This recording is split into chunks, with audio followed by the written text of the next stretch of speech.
ফের সন্দেশখালীতে fact finding team আদালতের অনুমতি নিয়ে যাবে এই ফ্যাক্ট ফাইন্ডিং টিম। 3রা মার্চ সন্দেশখালীতে যাবে এই টিম।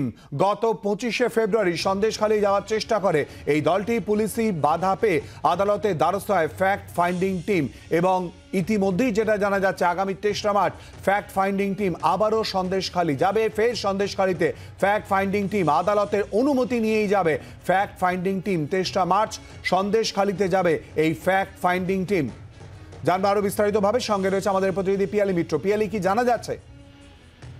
দেখো, এর আগে 25শে মার্চ তুমি জানো যে 5 জনের যে ফ্যাক্ট ফাইন্ডিং টিম তারা যাওয়ার চেষ্টা করছিল, কিন্তু পুলিশের তরফ থেকে তাদেরকে আটকানো হয়, তাদেরকে গ্রেফতার করা হয়। এবং এর পরবর্তী সময় এই ফ্যাক্ট ফাইন্ডিং টিমের সদস্যরা তারা কলকাতা হাইকোর্টের দ্বারস্থ হয় এবং তাদের যেটা বক্তব্য ছিল যে পুলিশ ইলিগালি আটক করেছে এবং গ্রেফতার করে, কিন্তু তারা সন্দেশখালীতে যেতে চায় এবং সেখানকার মানুষজনের সাথে কথা বলতে চায়।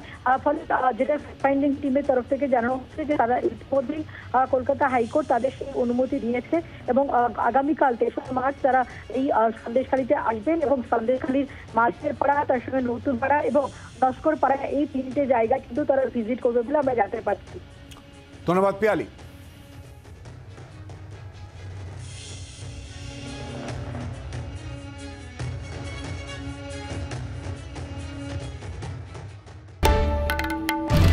বাংলার আওয়াজ, বাঙালির আবেগ, জি 24 ঘন্টা।